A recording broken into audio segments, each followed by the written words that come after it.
தூங்கணும்னா போய் சர்வன்ட் ரூம்ல தூங்கு, இதுக்கு முன்னாடி அங்கதானே தூங்கிக்கிட்டு இருந்த என்று கேட்டுக்கொண்டு அருகில் வந்தாள் சித்ரா. கூடவே அதை சொல்லிவிட்டு அவள் சிரிக்க ஆரம்பிக்க எரிச்சலோடு அவளை பார்த்த சர்வா பிறகு வேதிகாவிடம், உன் ஃப்ரெண்டு கிட்ட என்னை பத்தி என்னதான் சொன்ன? எதுக்கு தேவையில்லாம இப்படியெல்லாம் பேசிக்கிட்டு இருக்காங்க? எதுக்கு மேல பேசுனா நான் சும்மா இருக்க மாட்டேன்னு சொல்லிவை என்று கோபத்தில் கத்த, அதற்கு வேறு பதில் சொல்வதற்குள், என்ன இப்பவே இவ்ளோ டென்ஷன் ஆகுற? நான் இப்பதான் ஸ்டார்ட் பண்ணியிருக்கேன், இன்னும் நிறைய இருக்கு. ஒழுங்கா இங்கிருந்து போயிட்டா உனக்கு நல்லது, இல்லனா நான் பேசுறதுல உன் காதுல ரத்தமே வந்துரும் என்று சித்ரா மீண்டும் சொல்லி சிரிக்க, சோர்வாக இருந்த சர்வாவிற்கு அதற்கு மேல் அவர்களோடு வாதம் செய்வதில் விருப்பமில்லாமல் போக நேராக சர்வெண்ட்டுகள் தங்கும் அறைக்கு வந்து சேர்ந்தான்.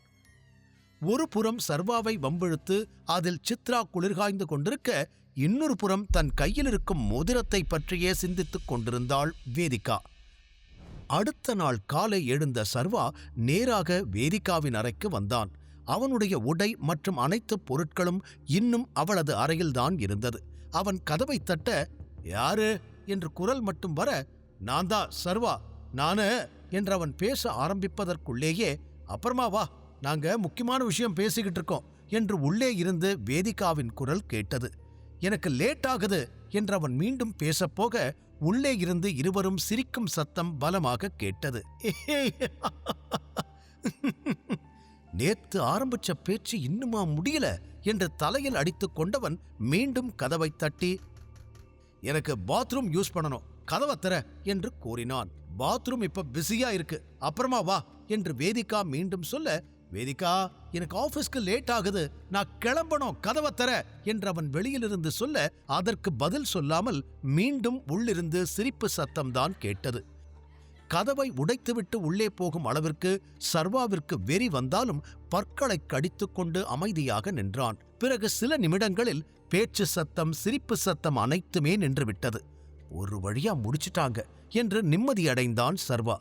இந்த சித்ரா எப்படின்னு தெரியாது, ஆனா வேதிகா ஆபீஸ்க்கு லேட்டா போக வாய்ப்பே இல்லை. அப்புறம் அவ தாத்தா கிட்ட செம்ம திட்டு வாங்குவா என்று நினைத்து சர்வா இன்னும் சில நிமிடங்களில் அவள் கதவை திறந்து விடுவாள் என அங்கேயே நிற்க, நினைத்தது போலவே கதவு திறக்கப்பட்டது. வேதிகா, சித்ரா இருவரும் சிரித்துக்கொண்டு வெளியில் வர, கதவை துறக்க இவ்வளோ நேரமா என்றான் சர்வா. இருவருமே அவனை கண்டுகொள்ளாமல் அங்கிருந்து கடந்து சென்று விட்டனர். போகும் அவர்களையே சில நொடிகள் பார்த்து கொண்டிருந்தவன் பிறகு வேகமாக அறைக்குள் சென்று குளித்துவிட்டு கிளம்ப ஆரம்பித்தான். அப்போது சர்வாவின் போனுக்கு ஆலியாவிடமிருந்து மெசேஜ் வந்தது. அதை படித்து பார்த்த சர்வாவின் கண்கள் ஆச்சரியத்தில் விரிந்தது. அதில் அந்த டைமண்ட் ரிங் ரொம்ப ரொம்ப ரேர் சர்வா, அண்ட் ரொம்ப எக்ஸ்பென்சிவ். அந்த ஏலத்துல அது ஒன்னுதான் இருந்துச்சு. அது மட்டும் இல்லாம அதுக்கு எக்ஸ்ட்ரா காப்பி எல்லாம் கிடையாது. சோ அதே ரிங்கை இன்னொருத்தர் வாங்க சான்ஸே இல்லை என்று அதில் தெளிவாக எழுதி இருக்க, அதை பார்த்த சர்வாவிற்கு, அப்படின்னா பிரவீன் இதை எங்கிருந்து வாங்கியிருப்பான், அவனுக்கு எப்படி கிடைச்சிருக்கும் என்ற அதே கேள்வி மீண்டும் வந்து போனது. இதை பற்றி சிந்தித்துக் கொண்டு பிரேக்ஃபாஸ்ட் சாப்பிட கீழே வந்தான். தீரஜும் டேபிளில் அமர்ந்து சாப்பிட்டுக் கொண்டிருந்தான். அவனை பார்த்து சர்வாவிற்கு சிறிது ஆச்சரியம். இவன் இங்க என்ன பண்றான் என்று யோசித்துக் கொண்டே அருகில் சென்று அமர, அதற்குள் அவனை தள்ளிவிட்டு அந்த நாற்காலியில் அமர்ந்தாள் சித்ரா. சர்வா அவளை முறைக்க, அங்கு வந்த அம்பிகா தீரஜிடம், நீ எப்ப தீரஜ் வந்த, இங்க என்ன பண்ற என்று கேட்க, அம்பிகாவை பார்த்து சிரித்தவன், இது எனக்கும் வீடுதானே சித்தி, எதுக்கு இப்படி கேட்கிறீங்க என்று கேட்டான். ஆபீஸ் பொறுப்பு வேதிகாவிடம் வந்துவிட்டது என்ற பெருமையும் திமிரும் அம்பிகாவை அவ்வாறு கேட்க வைத்திருக்க, இன்னொரு பக்கம் இதையெல்லாம் பார்த்து கொண்டிருந்த அதியமான், அவன் சொல்றது கரெக்டு தானே, இது அவனுக்கும் வீடுதான், வேதிகாவுக்கு இந்த வீட்டில் எவ்வளவு உரிமை இருக்கோ அதே அளவுக்கு தீரஜுக்கும் இருக்கு என்று அழுத்தமாக கூறினார். தேவையில்லாமல் அவனை வம்பிழுக்கச் சென்று இப்போது அவமானப்பட்டு நிற்பது அம்பிகா. வேறு ஏதாவது பேசலாம் என்றாலும் நிச்சயம் அதற்கும் அதியமான் பதில் பேசுவார் என்று அத்தோடு அம்பிகா அமைதியாக இருக்க, அனைவரையும் பார்த்த அதியமான், உங்க எல்லார்கிட்டையும் ஒரு முக்கியமான விஷயம் சொல்லணும் என்றார். இனிமே அந்த புரோட்டான் கம்பெனி ப்ராஜெக்டை தீரஜ் தான் ஹேண்டில் பண்ண போறான் என்று அவர் கூறியதும் வேதிகா உட்பட அனைவரும் அதிர்ந்தனர். தாத்தா என்ன சொல்றீங்க, அந்த ப்ராஜெக்ட் நான் ஹேண்டில் பண்றதா தானே இருந்துச்சு என்று அவள் கேட்க, இன்னொரு பக்கம் அம்பிகாவும், ஆமா, எதுக்கு இப்ப மாத்துறீங்க என்று பதட்டத்தோடு வேகமாக கேட்டார். தொண்டையை செருமிக்கொண்டு தண்ணீர் குடித்த அதியமான் நிதானமாக, இனிமே இந்த ப்ராஜெக்ட தீரஜ் தான் பாத்துக்க போறான், அதுல எந்த மாற்றமும் இல்ல, இதுதான் என்னோட முடிவு என்று கூறிவிட அதற்கு மேல் அங்கு யாராலும் எதுவும் பேச முடியவில்லை. இன்னும் வேதிகா நடந்ததை ஏற்றுக்கொள்ள முடியாமல் அதிர்ந்து அமர்ந்திருந்தாள். தீரஜ் அவளை நக்கலாக பார்த்தான். தீரஜை தவிர அந்த செய்தியை கேட்டு அங்கிருந்த யாருமே மகிழ்ச்சி அடையவில்லை. பேச்சுக்கள் அத்தோடு நின்றுவிட ஏனோ தானோவென சாப்பிட்டுவிட்டு அனைவரும் ஒருவர் பின் ஒருவராக எழுந்து கிளம்ப ஆரம்பித்தனர். அதியமான் சென்றதை கவனித்த அம்பிகா, உங்க அப்பா மனசுல என்னதான் நினைச்சுக்கிட்டு இருக்காரு, எதுக்கு இப்படியெல்லாம் பண்றாரு என்று குணசேகரனிடம் கத்தினார். எதுக்காக இப்படி பண்றாருன்னு எனக்கும் தெரியல, ஆனா கண்டிப்பா யோசிச்சுதான் இப்படி ஒரு முடிவு எடுத்திருப்பாரு.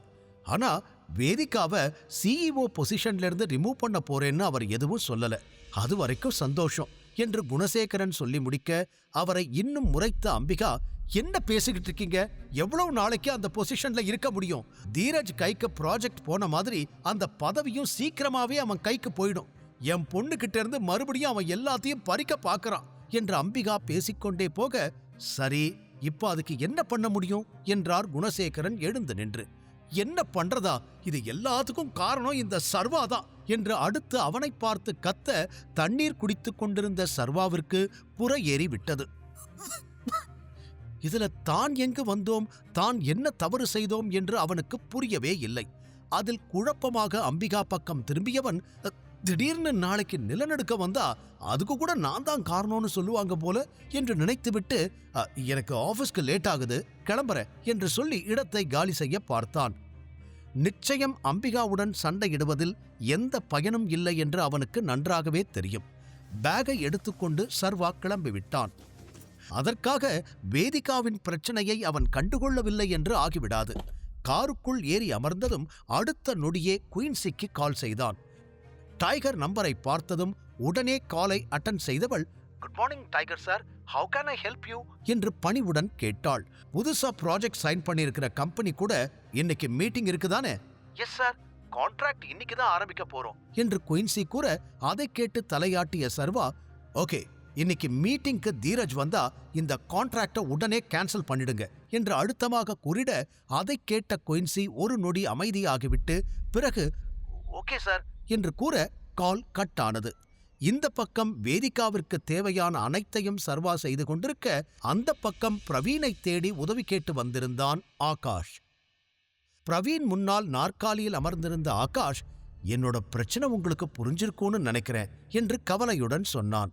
சரி, இப்ப நான் அதுக்கு என்ன பண்ணணும், என்ன பண்ணா உன் பிரச்சனை சரியாகும் என்று பிரவீன் கேட்க நீண்ட பெருமூச்சுடன் அவனை பார்த்த ஆகாஷ், நான் உடனடியா ஷேர்ஸ் எல்லாத்தையும் வாங்கணும், அதுக்கு எனக்கு பணம் வேணும், நீங்க எனக்கு பணம் கொடுத்து உதவி பண்ணீங்கன்னா நான் எப்படியாவது ஷேர்ஸை வாங்கி என் கம்பெனியை காப்பாத்திப்பேன், உங்ககிட்ட வாங்க போற பணத்தை சீக்கிரமே நான் திரும்ப கொடுத்துடுவேன், அது மட்டும் இல்ல, அதுக்கு நீங்க எவ்வளோ இன்ட்ரெஸ்ட் போட்டாலும் அதையும் நான் கொடுத்துடுவேன், தயவு செஞ்சு எனக்கு ஹெல்ப் பண்ணுங்க, இல்லைனா என் கம்பெனி என் கையை விட்டு போயிடும் என்று கெஞ்சும் குரலில் நிலைமையை எடுத்துச் சொன்னான் ஆகாஷ். பிரவீன் பதில் சொல்லாமல் தலையை மட்டும் ஆட்டிக்கொண்டிருந்தான். ஆகாஷ் இத்தனை நாட்களாக பிரவீனுக்கு பல வேலைகள் செய்து கொடுத்திருக்கிறான். அவனது நம்பிக்கைக்கு பாத்திரமாகவும் இருந்திருக்கிறான். அதற்காக அவனுக்கு உதவத்தான் வேண்டும். ஆனா அதியமான் தாத்தா பர்த்டே வருது, அவருக்கு எக்ஸ்பென்சிவ் கிஃப்ட் வாங்கணும், இருக்கிற பணத்தையெல்லாம் இவங்கிட்ட கொடுத்துட்டா அதை எப்படி வாங்க முடியும் என்று யோசித்தான் பிரவீன். காரணம், தாத்தாவிற்கு வாட்ச் பிடிக்கும் என வேதிகா ஏற்கனவே கூறியிருந்ததால் இருப்பதிலேயே மிக விலை உயர்ந்த வாட்சை அவருக்கு பரிசாக கொடுக்க வேண்டும் என முடிவெடுத்து வைத்திருந்தான் பிரவீன். அதனால் ஆகாஷிற்கு பணத்தை கொடுக்கலாமா வேண்டாமா என அவன் மனம் அலைபாய்ந்து கொண்டிருக்க, ஆகாஷ் கூறிய எவ்வளோ இன்ட்ரெஸ்ட் வேணும்னாலும் கொடுக்கறேன் என்ற வார்த்தை ஆசையை தூண்ட யோசனையில் ஆழ்ந்தான் பிரவீன். பிரவீன் ஆகாஷிற்கு ஹெல்ப் பண்ணுவானா? ஷேர்ஸை வாங்கினால் டைகர் ஆகாஷை எதுவும் செய்யாமல் விட்டு விடுவானா? சர்வாதான் தனக்கு மறைமுகமாக உதவி செய்கிறான் என்ற உண்மை வேதிகாவிற்கு தெரிய வருமா? தெரிந்து கொள்ள தொடர்ந்து கேளுங்கள். Tiger returns, only on pocket FM.